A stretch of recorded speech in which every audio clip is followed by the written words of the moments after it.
Bonjour et bienvenue à Jésus nous parle aujourd'hui en ce 24 novembre. Nous allons observer un texte qui nous parle de la maison de Dieu dans l'évangile de Saint Luc. Alléluia, Alléluia, Alléluia, Alléluia. Gloire à toi, ô Seigneur. En ce temps-là, entré dans le temple, Jésus se mit à expulser les vendeurs. Il leur déclarait: « Il est écrit, ma maison sera une maison de prière. Or vous, vous en avez fait une caverne pour les bandits. » Il était chaque jour dans le temple pour enseigner.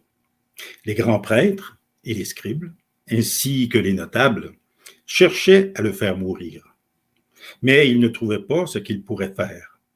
En effet, le peuple tout entier, suspendu en ses lèvres, l'écoutait. Acclamons cette parole de Dieu.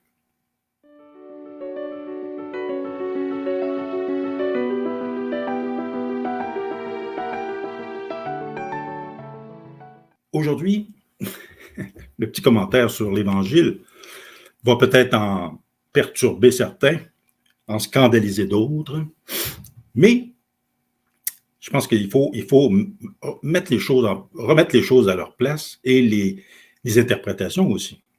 Le temple de Jérusalem était la maison de Dieu.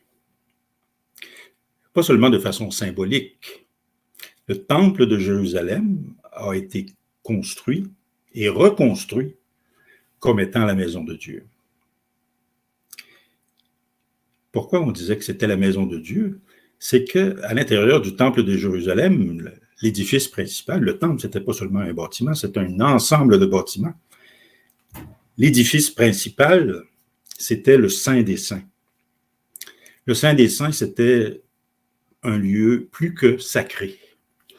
À l'intérieur du Saint des Saints, où n'entrait pas qui veut, même seulement certains prêtres pouvaient y entrer, et pas n'importe quand. À l'intérieur de ce Saint des Saints, il y avait une tente dans laquelle reposait l'Arche de l'Alliance. L'Arche de l'Alliance, c'était un coffre fabriqué de façon précise, qu'on avait doré à l'intérieur et à l'extérieur. Dans ce coffre, entre autres, reposaient les tables de la loi données à Moïse, reposait le bâton que Moïse s'était servi pour guider le peuple.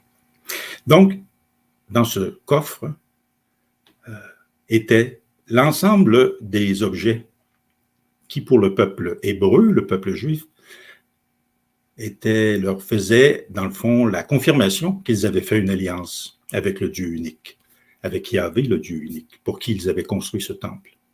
Et selon la croyance, Dieu reposait sur cette arche. Il y avait sur l'arche 2 anges en adoration qui étaient pris après la boîte, le coffre, et on disait « Dieu siège au-dessus des kéroubim ». Et kéroubim, c'était les 2 anges en adoration. Dieu siège au-dessus des kéroubim. Donc, pour le peuple d'Israël, le temple de Jérusalem était vraiment la maison de Dieu. Donc, ce qu'il faut mettre en perspective, c'est que nos églises ne sont pas la maison de Dieu au sens de ce texte. Elles sont, et c'est ça qu'il faut comprendre, elles sont les maisons de la communauté chrétienne. Le temple de Jérusalem, comme je le disais tantôt, comprenait le Saint des Saints, et dans le texte qu'on vient de voir, Jésus chasse des vendeurs parce que à l'entrée du temple, on ne pouvait marchander, dans le temple, on ne pouvait marchander autre chose que de l'argent du temple. Donc, les personnes qui venaient acheter des offrandes, parce qu'on faisait des offrandes à Dieu, des offrandes d'animaux surtout. Donc, si on achetait par exemple 2 tourterelles pour les offrir en sacrifice à Dieu, c'est-à-dire les tuer et les faire brûler sur un autel, ben, l'argent qu'on utilisait, ça devait être de l'argent du temple. Donc, il y avait des marchands qui changeaient l'argent romain ou les argents qui venaient d'un peu partout dans le monde. On changeait l'argent des Juifs qui venaient au temple de Jérusalem d'ailleurs qu'en Palestine, qu'en Terre Sainte.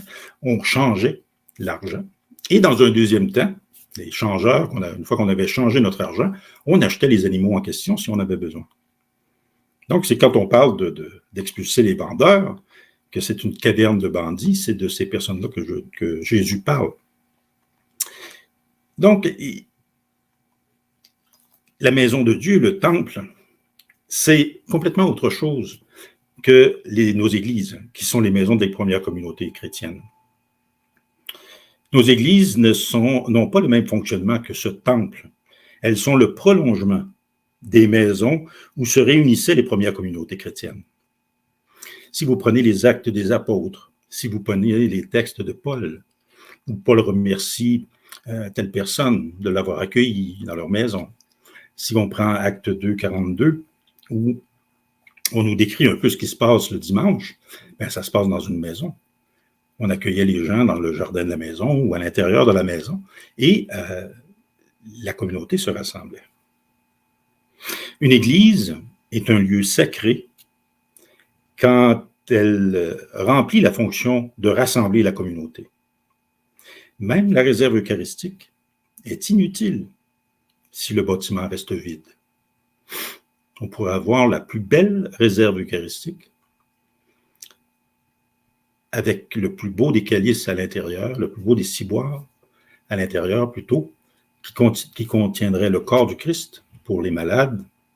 On pourrait avoir si cette église-là reste vide de façon permanente, c'est un temple, c'est une église dont l'utilité ou dont la vocation échappe à son sens premier.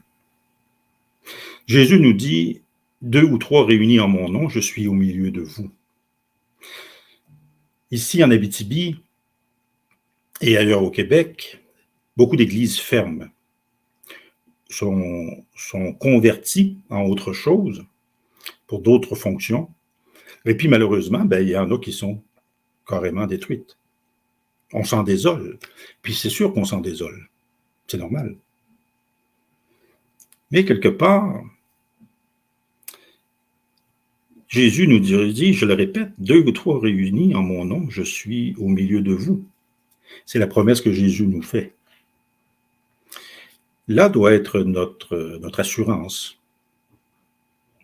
La bâtisse ou le bâtiment peut disparaître. Jésus se fait présent parce que la communauté se rassemble, peu importe le lieu. Après le faste de l'Église au Québec, qu'une génération plus âgée a connu, puis qu'on a connu nous aussi d'une certaine façon, où nos églises fonctionnaient bien, sans problème financier réel.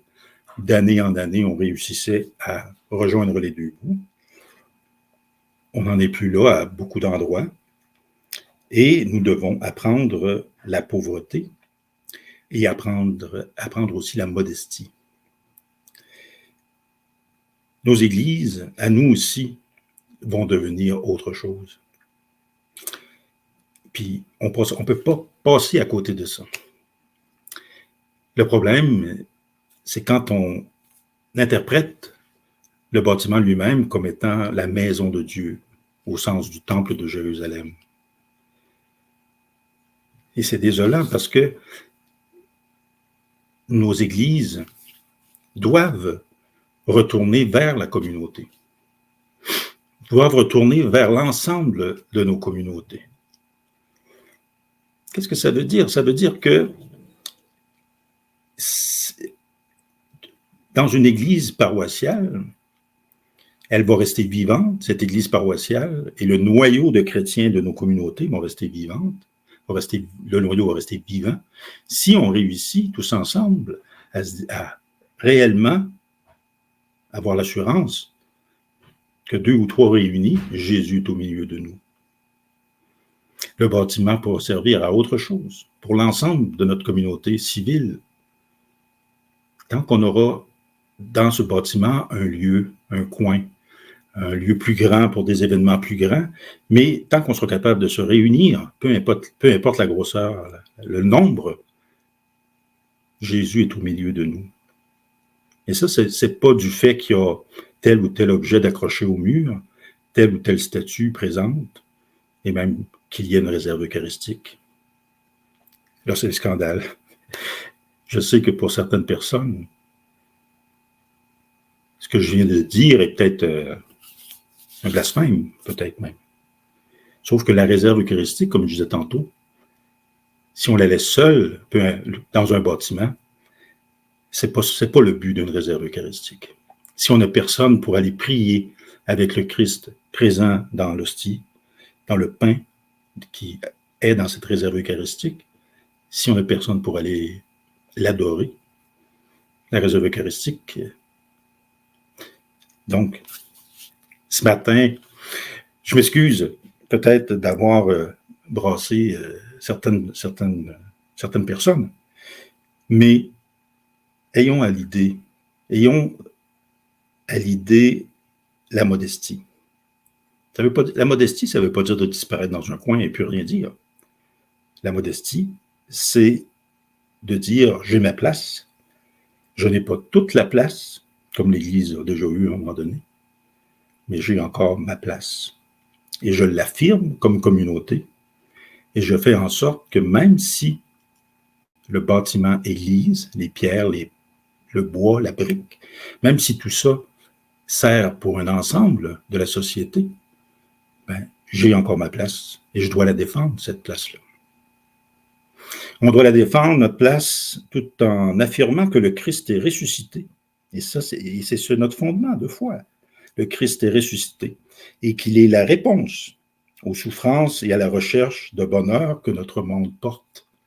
C'est ça notre mission de chrétien, d'annoncer que Jésus est ressuscité et qu'il est la réponse.